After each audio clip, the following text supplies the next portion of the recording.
तौहीद से दूर कर दे। हमारी कौम का हाल क्या है? अररिया का ये इलाका बड़ा पिछड़ा हुआ इलाका है।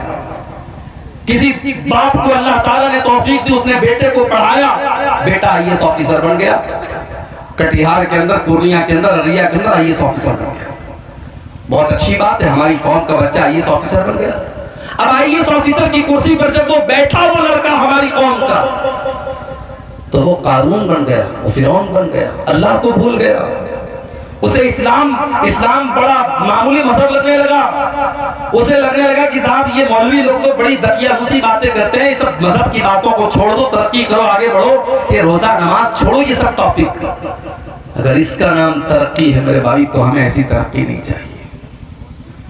हमें ऐसी तरक्की नहीं चाहिए जो मजहब और दीन और तौहीद को हम खो करके हासिल करें मेरे भाइयों।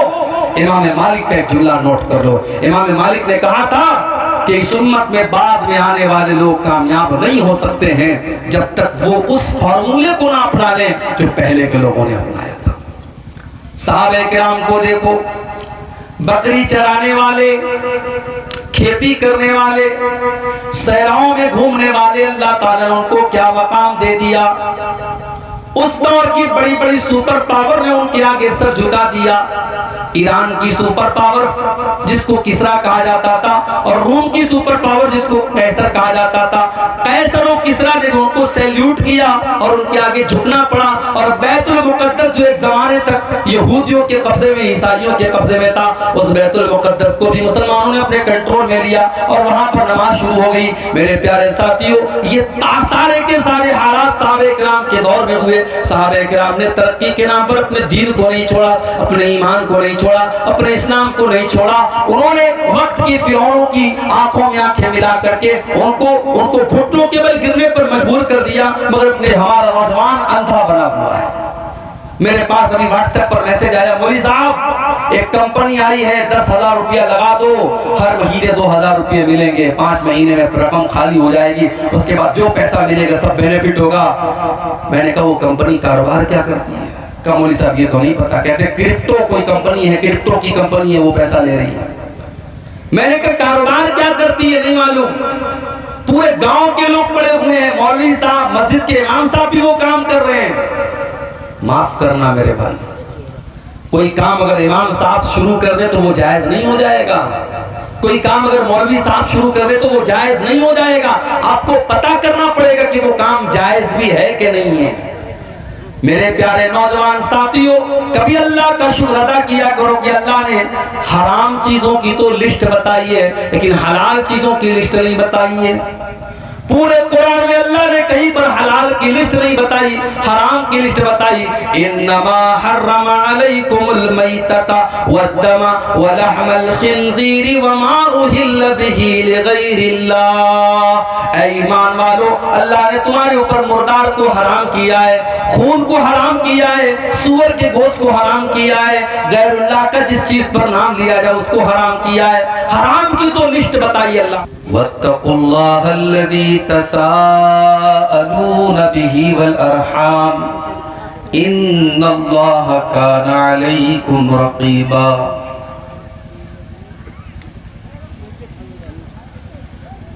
या अय्युहल्लज़ीना आमनुत्तकुल्लाह वक़ूलू क़ौलन सदीदा युस्लिह लकुम अमालकुम व यग़फिर लकुम ज़ुनूबकुम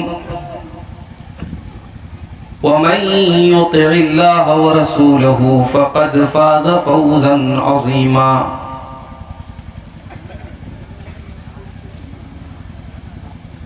अम्मा बअदु फ़इन्ना ख़ैरल हदीस किताबुल्लाह व ख़ैरल हदी हदी मुहम्मदिन सल्लल्लाहु अलैहि वसल्लम व शर्रल उमूरि मुहदसातुहा व कुल्ल मुहदसतिन बिदअह व कुल्ल बिदअतिन ज़लालह व कुल्ल ज़लालतिन फिन्नार। अऊज़ु बिल्लाहि मिनश शैतानिर रजीम। बिस्मिल्लाहिर्रहमानिर्रहीम। अलिफ लाम मीम अहसिबन नासु अन युत्रकू अन यक़ूलू आमन्ना वहुम ला युफ्तनून वलक़द फ़तन्नल्लज़ीना मिन क़ब्लिहिम फलयअलमन्नल्लाहुल्लज़ीना सदक़ू वलयअलमन्नल काज़िबीन।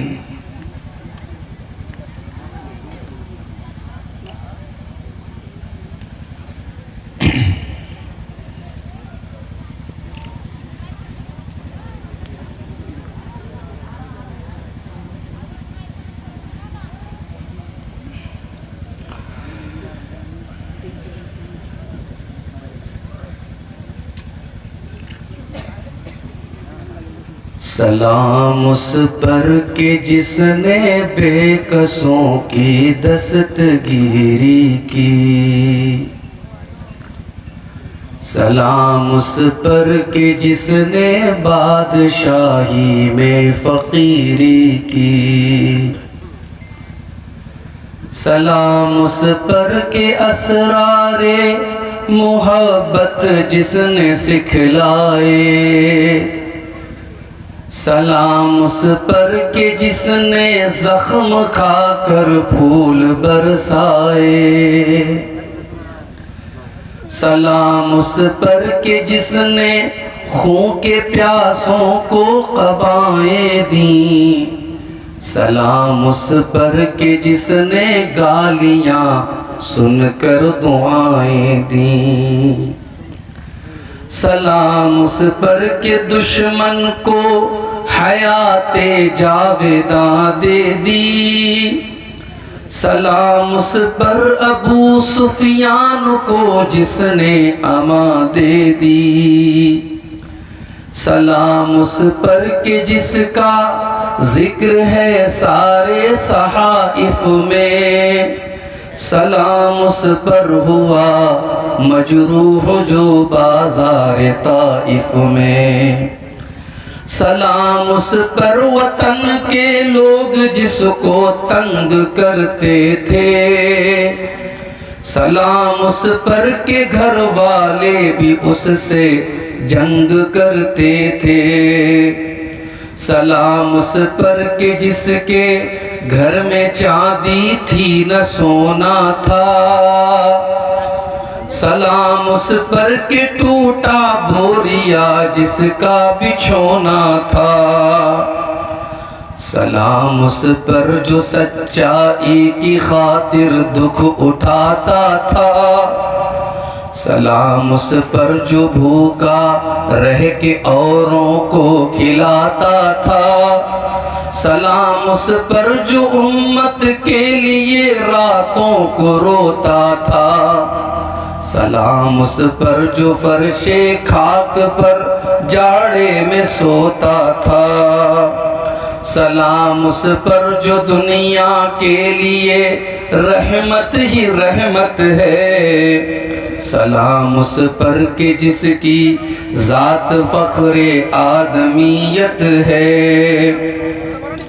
दरूद उस पर के जिसकी बज़्म में किस्मत नहीं सोती, दरूद उस पर के जिसके जिक्र से सैरी नहीं होती, दरूद उस पर के जिसके तज़किरे हैं पाक बाजों में, दरूद उस पर के जिसका नाम लेते हैं नमाजों में, दरूद उस पर जिसे शम्ए शबिस्ताने अज़ल कहिए, दरूद उस ज़ात पर फ़ख्रे बनी आदम जिसे कहिए।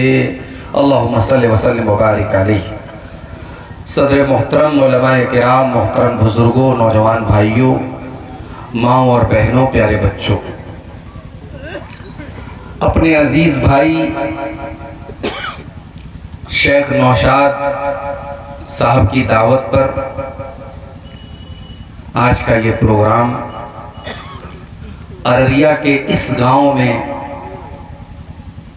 जो शायद हिंदुस्तान के सबसे ज़्यादा पिछड़े इलाकों में से इलाका है,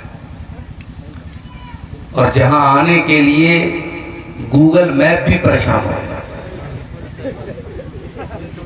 गूगल मैप के जरिए हम लोग लोकेशन के जरिए आ रहे थे, गूगल कहने लगा भाई कहाँ फंसा दिया आपने। और जब तक लोगों ने पूरा गाइड नहीं कर दिया कि यहाँ से आओ वहाँ से आओ, और उसके बाद जब गांव के करीब पहुंचे तो साहब पता लगा यहाँ से गाड़ी आगे नहीं जा सकती। फिर बाइक से एक साहब हमको लेने गए तो रास्ते में एक पुल ऐसा था कि डर लग रहा था कि अब गिरे कि तब गिरे। ऐसा पुल सिरात याद आ रहा था कि नीचे जहन्नम है और ऊपर पुल सिरात पर से हम सबको गुजरना है। ये हालात हैं। हम ये भी दुआ करें अल्लाह ताला से कि हिंदुस्तान के इस इलाके में जो इतना पिछड़ा हुआ इलाका है और यहाँ ये मजलिस ये प्रोग्राम मुनक़िद किया गया और माशाअल्लाह एक मदरसा भी यहाँ चल रहा है जामिया इस्लामिया अम्मारिया के नाम से। दुआ कीजिए अल्लाह ताला इस इलाके को भी तरक्की दे, इस इदारे को भी तरक्की दे। और आप सबसे भी गुजारिश करूँगा, आप जानते हैं हमारे सीमांचल के जलसे अमूमन मदरसों के ताउन के लिए होते हैं, आप ज़रूर ताउन करके जाएं। बड़ी उम्मीदों के साथ ये प्रोग्राम लोगों ने मुनक़िद किया है। मेरे भाइयों, मैं बहुत थका हुआ हूँ, बिल्कुल आराम का वक्त नहीं मिला। बनारस से तकरीबन 600 किलोमीटर का सफ़र, वो भी 4 व्हीलर से तय करके आपके बीच में आया हूँ। जिस्म का अंग अंग जो है वो थका हुआ है, फिर भी आपकी मोहब्बत है। और मैं जानता हूँ प्रोग्राम में अगर किसी को प्रधान वक्ता या मेन मुकर्रिर अगर बनाया जाए और वो ना आए तो जलसे वालों को लोग बहुत बुरा भला बोलते हैं। वो जितनी भी मजबूरी हो मुकर्रिर की, आलिम की, लेकिन लोग यही बोलेंगे ये धोखेबाज है, इसने कोई बात नहीं किया था, ऐसे ही नाम दे दिया था। तो कहीं कहीं हमें सिर्फ इसलिए जाना पड़ता है, हालात इजाज़त दें या न दें। मेरी ट्रेन छूट गई, मैं चाहता आराम से घर में बैठा रहता, मगर नौशाद भाई ने कहा नहीं शेख आपको आना है किसी भी तरीके से। और मैंने सोचा कि चलो 9-10 बजे तक पहुंच जाएंगे, मगर पहुंचते पहुंचते 11 साढ़े 11 बज गए। मेरे भाइयों, इस वक्त हम और आप जिन हालात से गुजर रहे हैं, इन हालात में एक चीज हमें मिलती है शरीयत में, जिसकी तरफ अल्लाह के नबी ने भी बहुत सारी हदीसों में इशारा किया है और कुरान करीम में भी इशारा किया गया है कि क़यामत के पहले एक ऐसा दौर आएगा जब ईमान के रास्ते में जगह जगह कुछ ब्रेकर्स होंगे। आप गाड़ी चला रहे हैं, रास्ते में बड़ी स्पीड से गाड़ी चल रही है, ब्रेकर आ गया, अब गाड़ी को आपको स्लो करना पड़ेगा वरना गाड़ी उलट सकती है। सिराते मुस्तकीम पर चलते हुए, अल्लाह के दीन पर चलते हुए कदम कदम पर जो ब्रेकर्स आते हैं, जो रुकावटें आती हैं, जो डाइवर्जन्स आते हैं, उनको कहा जाता है फितना। और अरबी जुबान में सोनार जब सोने को आग में डालता है और सोने के ऊपर जो मैल और कुचैल होता है उसको साफ करता है, इस प्रक्रिया को, इस प्रोसीजर को अरबी जुबान में फत्न कहते हैं। उसी से लफ्ज़ फितना बना है और इसीलिए अरबी में सोनार को फत्तान भी कहते हैं, क्योंकि वो ये काम बार बार करता है। तो कयामत के पहले फितने बहुत ज्यादा हैं। मैंने जो आयत करीमा आपके सामने पढ़ी है सूरतुल अनकबूत की, उस आयत करीमा में अल्लाह ताला ने हमें और आपको यही पैगाम दिया है। अलिफ लाम मीम अहसिबन नासु अन युत्रकू अन यक़ूलू आमन्ना वहुम ला युफ्तनून। ऐ लोगों, क्या तुमने ये समझ लिया है कि तुमने जुबान से ला इलाहा इल्लल्लाह पढ़ लिया, तुमने जुबान से ईमान का इकरार कर लिया, तुमने इस्लाम का इकरार कर लिया, तो तुमको छोड़ दिया जाएगा। वलक़द फ़तन्नल्लज़ीना मिन क़ब्लिहिम, ऐ मुसलमानों, तुमसे पहले की उम्मतों को भी अपने आजमाइशों में डाला था। उनके ऊपर भी बहुत तरीके की आजमाइशें आई थी। फलयअलमन्नल्लाहुल्लज़ीना सदक़ू वलयअलमन्नल काज़िबीन। ये अल्लाह का तरीका है, ये अल्लाह का दस्तूर है। हर जमाने में अल्लाह ताला ईमान वालों को परखने के लिए, सच्चों को झूठों से अलग करने के लिए, खरे को खोटे से अलग करने के लिए, मोमिन को मुनाफिक से अलग करने के लिए हर दौर में अल्लाह ताला उनको आजमाइशों में डालता है, फितनों में डालता है। आज के दौर में हम कभी कभी देखते हैं शिर्क करने वाला तरक्की कर रहा है, तौहीद वाला बेचारा परेशान है, हलाल रोजी कमाने वाला खाने वाला परेशान है, हराम कारोबार करने वाला ऐश कर रहा है, रात रात भर इबादत करने वाला परेशान है, और गुनाह का काम करने वाला, गलत काम करने वाला, हराम काम करने वाला मजे ले रहा है। तो हमारे दिल में भी कभी कभी डाउट पैदा होता है कि ऐसा क्यों हो रहा है। इसी का नाम फितना है। कयामत के पहले ऐसा दौर आएगा जब दीन के ऊपर अमल करना बहुत मुश्किल हो जाएगा। अल्लाह के नबी फरमाते हैं सल्लल्लाहु अलैहि वसल्लम, सयाती अलन नासी ज़मानुन अलकाइम अला दीनिही कल काबिज़ी अलल जमरी। कयामत के पहले ऐसा दौर भी आएगा, ऐसा जमाना भी आएगा जब दीन पर कायम रहने वाला इतनी मुश्किलात का सामना करेगा, इतनी समस्याओं का सामना करेगा जैसे अपने हाथों में अंगारा लेने वाला है। बकरीद का त्योहार आता है, बाज लोगों के पेट में दर्द होने लगता है। अखबार में खबर आती है मुसलमानों को बकरीद के त्योहार पे जानवरों की कुर्बानी नहीं करनी चाहिए, उतना पैसा किसी गरीब को दे दे तो उसकी बड़ी मदद हो सकती है। मुंबई में मुकेश अंबानी के बेटे की शादी हो रही है और उसकी शादी के पहले के जो फंक्शंस हैं, इसको प्री वेडिंग फंक्शन कहते हैं। शादी अभी नहीं हुई, शादी के पहले का जो तामझाम है उसमें 9 अरब रुपये खर्च हो चुके हैं। अमेरिका की एक नाचने गाने वाली को बुलाया गया था, उसने 1 घंटा नाचा है, उसको 1 घंटा नाचने के 74 करोड़ रुपए दिए हैं मुकेश अंबानी जी। और हमारे बॉलीवुड के बड़े बड़े हीरो और हीरोइन मजे ले लेके उसकी शादी में शामिल हुए।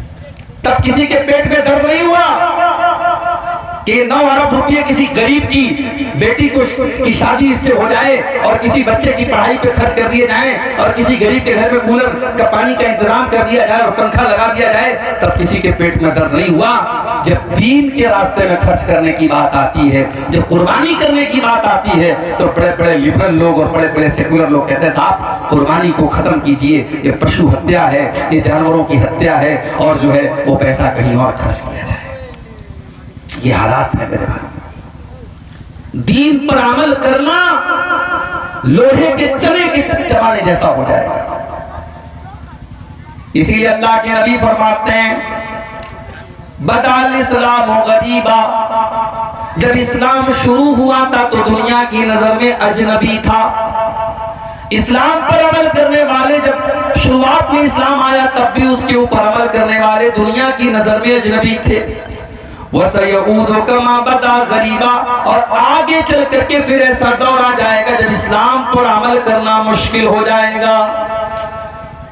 एक लड़की अपने जिस्म की नुमाइश करती है, अपने शरीर के हिस्सों को दिखाती है और सड़क पर निकलती है, रेलवे स्टेशन पर जाती है, ट्रेनों में सफर करती है, फ्लाइट में सफर करती है। किसी को कोई एतराज नहीं है, किसी को कोई समस्या नहीं है।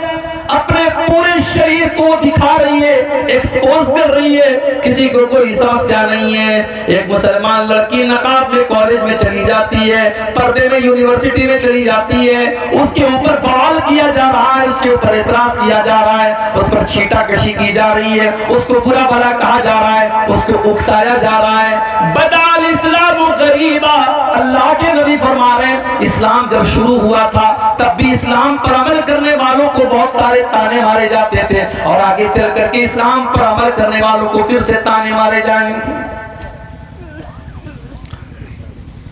एक नौजवान अपने दामन को गुनाहों से बचा रहा है, किसी से कोई नाजायज ताल्लुक नहीं है, शादी अभी नहीं हुई है, अपने आप को गुनाह से बचा रहा है, तो लोग क्या कहते हैं कि ये तो बहुत बैकवर्ड है, ये तो बहुत पिछड़ा हुआ है, इसको तो जमाने के रंग ढंग भी नहीं पता है, दूसरा नौजवान ज़िनाकारी में पड़ा हुआ है, बदकारी में पड़ा हुआ है, चार लड़कियों से फोन पर बातें कर रहा है, लड़कियों को घुमा रहा है और दुनिया की नजर में वो बड़ा चालाक है, बड़ा मॉडर्न है, बड़ा होशियार है। मेरे प्यारे साथियों, जो अपने दामन को गुनाहों से बचा रहा है, अल्लाह के नबी फरमाते हैं बदाल इस्लाम गरीबा, इस्लाम पर अमल करने वाले दुनिया की नजर में अजनबी बन जाएंगे। और जब ऐसा दौर आ जाए तो अल्लाह के नबी क्या फरमाते हैं, फतूबा लिल गुरबा, ओ लोगों तुम दीन पर अमल करते रहना, तुम्हें ताने सुनने पड़े तो तुम सुन लेना, तुम्हें गालियां सुननी पड़े तो तुम सुन लेना, तुम्हें लोगों की बातें सुननी पड़े तो तुम सुन लेना, तुम दुनिया की नजर में अजनबी बन जाना, मैं तुम्हें जन्नत की खुशखबरी सुना रहा हूं, फतूबा लिल गुरबा। अल्लाह के नबी उनको तूबा जन्नत का एक नाम है। अगर आपके घर में बच्ची पैदा हो, बच्ची का नाम तूबा रख सकते हैं। तूबा ये जन्नत का एक नाम है। अल्लाह के नबी ने जन्नत की खुशखबरी सुनाई कि उन लोगों को जन्नत की खुशखबरी सुना दो जो दीन पर अमल करने की वजह से जमाने की नजरों में अजनबी बन जाए। हम उस दौर से गुजर रहे हैं भाई, और याद रखो ये दौर कोई नया दौर नहीं है, नबी के दौर से चला आ रहा है ये दौर। याद करो अपने नबी की सीरत, जब आपने सफा की पहाड़ी पे चढ़ करके कहा था अय्युहन्नास क़ूलू ला इलाहा इल्लल्लाह, ओ लोगों तुम ला इलाहा इल्लल्लाह कह दो तुफ्लिहू, तुम कामयाब हो जाओगे, व तमलिकुल अरब वल अजम, तुम अरब व अजम के मालिक बन जाओगे। आपने दुनिया को तौहीद की दावत दी तो क्या लोगों ने आपको फूल का माला पहनाया? नहीं, लोगों ने शाबाशी दी? नहीं, बल्कि लोगों ने आपकी मुखालफत की, आपको बुरा भला का। और सबसे पहला इतराज करने वाला आपका अपना चचा अबू लहब था। जब आपने लोगों को तौहीद की दावत दी तो अबू लहब ने क्या कहा था, तब्बल्लक या मोहम्मद अलिहाजा जमातना, ऐ मोहम्मद तेरे लिए बर्बादी हो, तूने हमें इसलिए यहाँ पर बुलाया था, तू हमें हमारे बाप दादा का मजहब छोड़ने की बात कर रहा है, तू हमें अपने माबूदों को छोड़ने की बात कर रहा है। सबसे पहला रोड़ा बना था अबू लहब। और एक बात बताऊं, अबू लहब का नाम अबू लहब क्यों पड़ा? लहब के माने अरबी में होते अंगारा।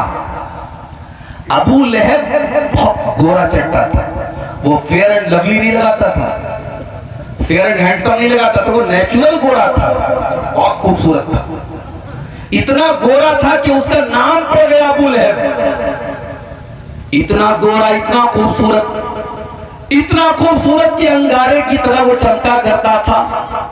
मगर उसका अंजाम क्या हुआ मेरे भाइयों? कुरान में अल्लाह ने पूरी सूरत नाज़िल फरमा दी, तब्बत यदा अबी लहबिन व तब मा अगना अन्हु मालुहु व मा कसब।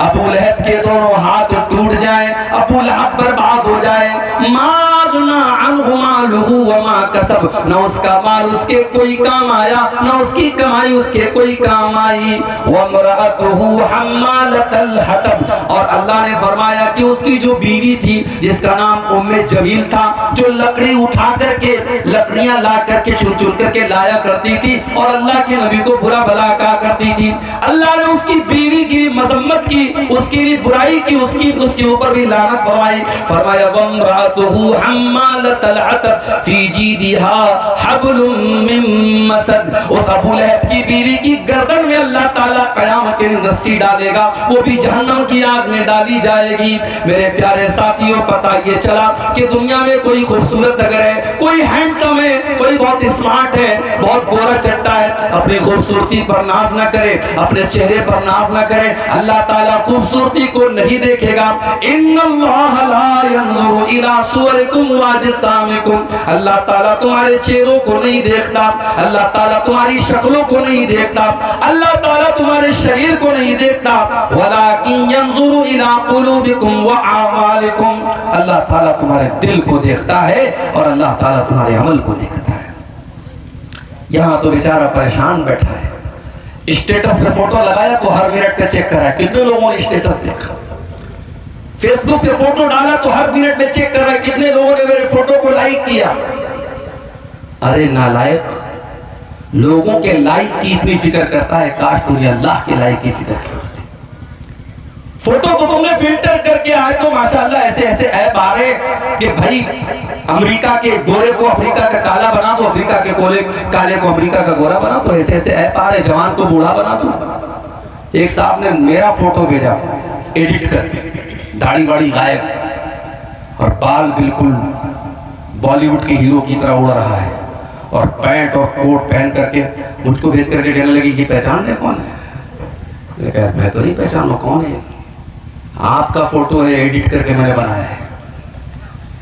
तो ये दौर है मेरे भाई, एडिट करके किसी का भी फोटो आप बदल सकते हैं। मर्द को औरत बना सकते हैं, जवान को बूढ़ा बना सकते हैं, बूढ़े को जवान बना सकते हैं। वो दौर है ये। अब हमारा नौजवान बेचारा फोटो लेता है ना, हमें कहीं प्रोग्राम में जाता हूँ, बाद नौजवान आते बोले सर एक सेल्फी ले लेता हूँ, तो मैं देखता हूँ तो वो मोबाइल पर डायरेक्ट कैमरे से सेल्फी नहीं लेता, उसमें ऐप आता है स्नैपचैट और फलाना और ठिकाना, तो उससे और खूबसूरत बनने लगता है अपने आप। अब ये फोटो वो फेसबुक पे डालता है और साहब बड़ी उसको फिक्र है कि मेरे फोटो को कितने लोगों ने लाइक किया।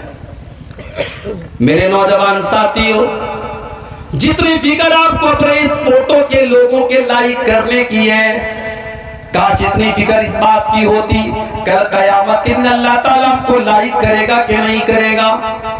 अल्लाह की कसम, आपने अपने चेहरों को बहुत खूबसूरत बना भी लिया और बहुत मेकअप करके मेरी प्यारी माँ बहनों आपने अपने आप को खूबसूरत बना भी लिया। ब्यूटी पार्लर में आजकल देखिए वीडियो भी आता होगा फेसबुक के ऊपर कि बूढ़ी औरत को ब्यूटी पार्लर वाले जवान बना देते हैं, काली औरत को गोरी बना देते हैं, बदसूरत को खूबसूरत बना देते हैं। आपने ब्यूटी पार्लर में जाकर के अपनी बदसूरती को खूबसूरती में तब्दील कर भी लिया, अपने चेहरे को खूबसूरत बना भी लिया। मगर माफ करना मेरी बहनों और माफ करना मेरे भाइयों, अगर आपका दिल खराब है और आपका अमल सही नहीं है तो कल कयामत के दिन आपका अंजाम और हमारा अंजाम क्या होने वाला है। अल्लाह कुरान में फरमाता है ववुजूहु यौमइज़िन अलैहा गबरा तरहकुहा कतरा उलाइका हुमुल कफरतुल फजरा। कयामत के दिन कुछ ऐसे भी लोग आएंगे जिनके चेहरे काले कलूटे होंगे, जिनके चेहरों पर अल्लाह ताला तारकोल पोत देगा, उनके चेहरे बड़े बदसूरत हो जाएंगे, बड़े भयानक हो जाएंगे। वो दुनिया में बड़े हैंडसम रहे होंगे, बड़े स्मार्ट और बड़े खूबसूरत रहे होंगे, मगर कयामत के दिन उनके चेहरे बड़े बदसूरत बना दिए जाएंगे। ये कौन लोग होंगे? फरमाया उलाइका हुमुल कफरतुल फजरा। ये वो लोग होंगे जो अल्लाह का इनकार करने वाले, उसकी शरीयत का इनकार करने वाले, ये हराम खाने वाले और गलत काम करने वाले और नाजायज काम करने वाले और अल्लाह को नाराज करने वाले काम करने वाले होंगे। दुनिया में इंसान फेसबुक चला रहा है, मोबाइल चला रहा है, कोई गलत चीज देख लिया, अब डर भी है कि माँ के हाथ में लग गया, भाई के हाथ में लग गया तो देखने लगे, तो क्या करता है? डिलीट कर देता है। ब्राउजर पे कोई चीज देखा डिलीट, व्हाट्सएप की चैटिंग डिलीट, फेसबुक का मैसेंजर की चैटिंग डिलीट, सब डिलीट कर दिया। दुनिया से आपने सब डिलीट कर दिया। मेरे प्यारे भाइयों, जो अल्लाह ताला का डाटा रिकॉर्ड हो रहा है, अल्लाह ताला के फरिश्ते तो सब रिकॉर्ड कर रहे हैं कि एक एक अदा आपकी रिकॉर्ड कर रहे हैं। व इन्ना अलैकुम लहाफिज़ीन किरामन कातिबीन, मेरे किरामन कातिबीन एक एक हरकत को तुम्हारे रिकॉर्ड कर रहे हैं। यालमून मा तफअलून, तुम जो जो कर रहे हो मेरे फरिश्तों को मालूम है।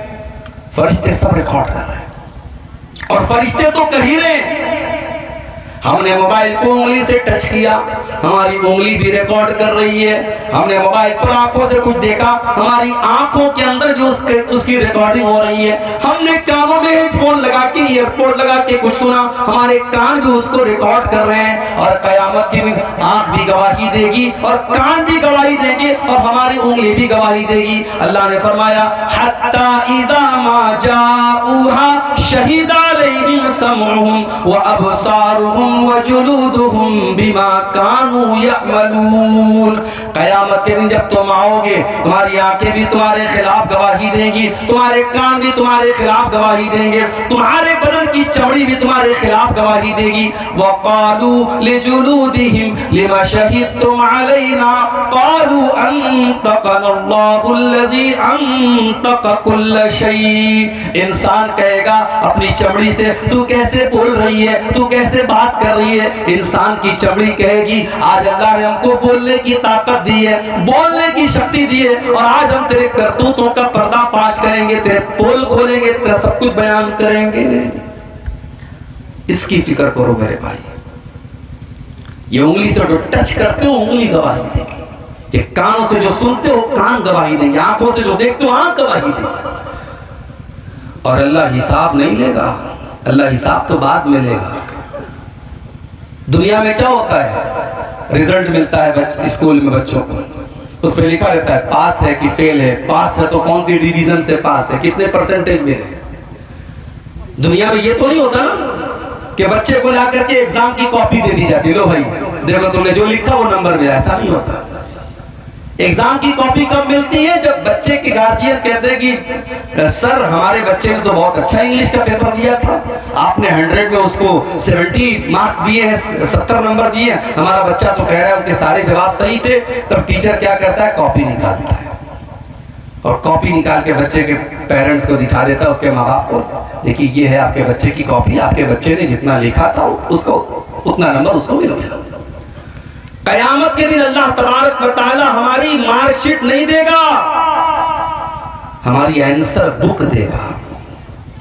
वकुल्ल इंसानिन अल्ज़मनाहु ताइरहु फी उनुक़ि, हर इंसान का नाम आमाल उसकी गर्दन में हम लटका देंगे।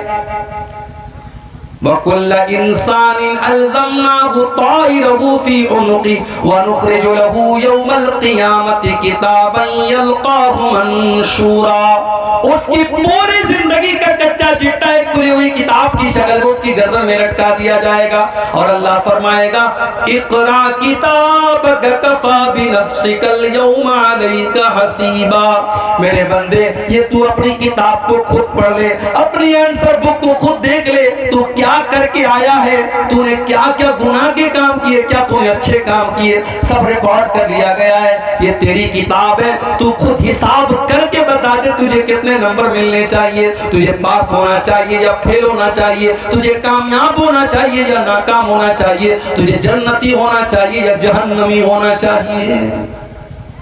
ये है अल्लाह ताला का सिस्टम है भाई। हम दुनिया की खूबसूरती पर इतरा रहे हैं, नहीं मेरे भाइयों, क़यामत के दिन अल्लाह हमारी खूबसूरती नहीं देखेगा, अल्लाह हमारा अमल देखेगा, हमारा तकवा देखेगा। हजरत बिलाल कौन से खूबसूरत है, हजरत बिलाल कोई दुनिया के स्टैंडर्ड के हिसाब से कोई गोरे चट्टे भी नहीं, कोई खूबसूरत भी नहीं है, वो तो हबशा के रहने वाले हैं, उनका रंग तो काला है, वो तो काले हैं, मगर उनका मकाम क्या है मेरे प्यारे भाइयों। इतनी मीठी आवाज हजरत बिलाल की है कि जब अल्लाह के नबी खाने काबा को फतह करते हैं तो कहते हैं बिलाल इस खाने काबा की छत पे चढ़ के तू अज़ान दे। और दुनिया ने देखा कि जिस खाने काबा के अंदर 360 बुतों को रखा गया था उसकी छत पे खड़े करके बिलाल हबशी अज़ान देते हैं और लोगों को नमाज की दावत देते हैं।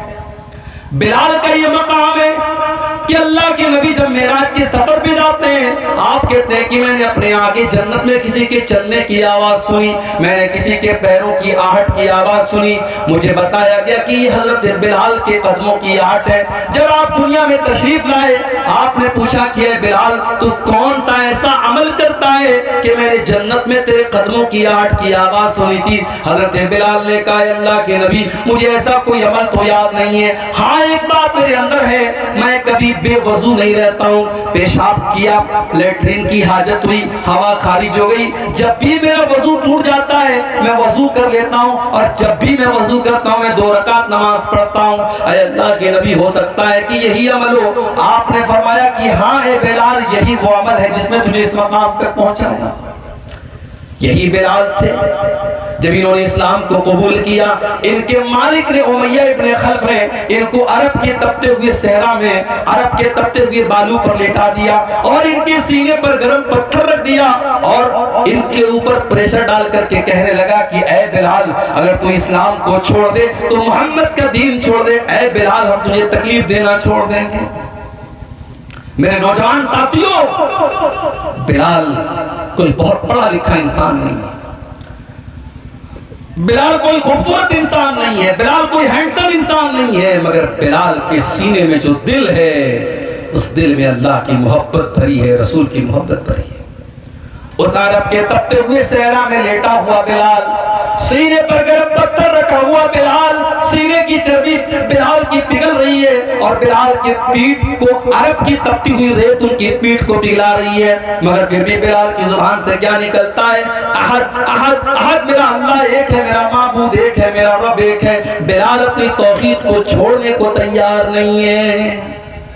और हमारी नौजवान नस्ल का क्या हाल है? बरेली शहर, उत्तर प्रदेश के बरेली शहर में 8 साल तक मदरसे में पढ़ने वाली लड़की फेसबुक पर किसी ने आई लव यू बोल दिया, मोहब्बत का इकरार कर दिया, उसके जाल में फंसती है और इस्लाम को छोड़ करके उसके मजहब में दाखिल होती है, उसके साथ जाके शादी कर लेती। ये हमारी कौम की हालत है। शर्म से चुल्लू पर पानी में डूब मरना चाहिए। हमको तो लगता है साहब ये तो अखबार में खबर आई है, ये सिर्फ एक खबर नहीं है, ये पूरी कौम के लिए सोचने का मकाम है मेरे भाई। और इसीलिए मैं कहता हूं कि इन मदरसों को आप हकीर मत समझो। जब तक ये मदरसे बाकी हैं, आपके बच्चों और बच्चियों को अल्लाह और उसके रसूल के बारे में बताया जा रहा है। आपके कॉन्वेंट स्कूलों में नहीं बताया जा रहा है, आपके इंग्लिश स्कूलों में नहीं बताया जा रहा है उसको इस्लाम के बारे में, तौहीद के बारे में।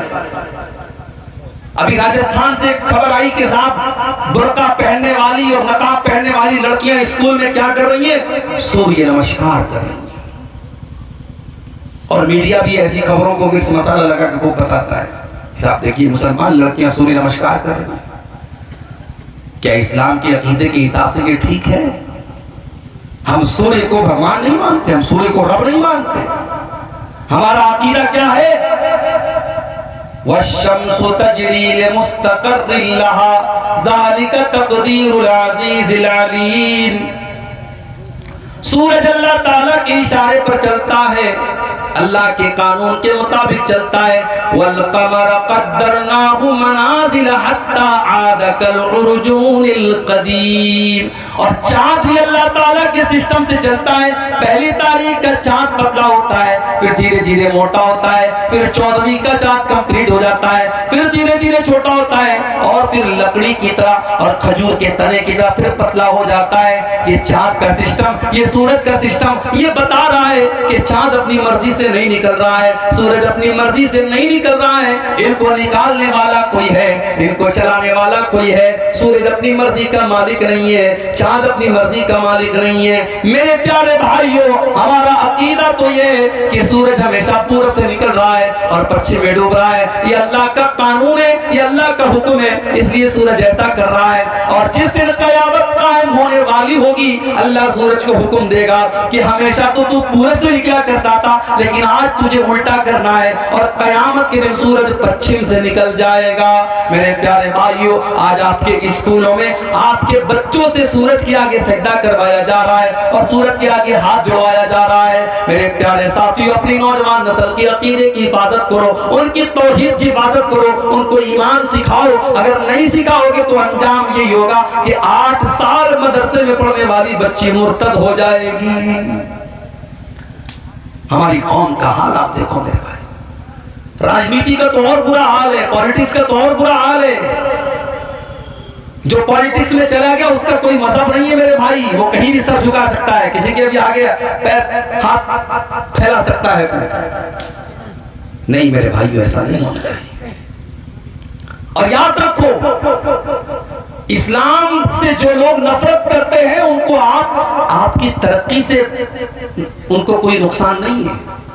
आप पैसा कमाइए, आप घर बनाइए, आप अच्छा कपड़ा पहनिए, उनको इससे प्रॉब्लम नहीं है। उनको प्रॉब्लम आपके इस्लाम से है, उनको प्रॉब्लम आपके दीन से, आपके ईमान से है। इसलिए अल्लाह कुरान में कहता है, वला यज़ालूना युकातिलूनकुम हत्ता यरुद्दूकुम अन दीनिकुम। ऐ नबी, इस्लाम के दुश्मन इसीलिए आपसे लड़ाई करते और जंग करते हैं ताकि मुसलमानों को दीन से हटा दें, मुर्तद कर दें, मुसलमानों को अल्लाह की तौहीद से दूर कर दें। हमारी कौम का हाल क्या है? अररिया का ये इलाका बड़ा पिछड़ा हुआ इलाका है। किसी बाप को अल्लाह ताला ने तौफीक दी, उसने बेटे को पढ़ाया, बेटा IAS ऑफिसर बन गया। कटिहार के अंदर, पूर्णिया के अंदर, अररिया के अंदर IAS ऑफिसर बन गया। बहुत अच्छी बात है, हमारी कौम का बच्चा IAS ऑफिसर बन गया। अब आईएएस ऑफिसर की कुर्सी पर जब वो बैठा, वो लड़का हमारी कौम का, तो वो कारून बन गया, वो फिरौन बन गया, अल्लाह को भूल गया। उसे इस्लाम बड़ा मामूली मजहब लगने लगा। उसे लगने लगा कि साहब ये मौलवी लोग तो बड़ी दकियानुसी बातें करते हैं, ये सब मजहब की बातों को छोड़ दो, तरक्की करो, आगे बढ़ो, ये रोजा नमाज छोड़ो, ये सब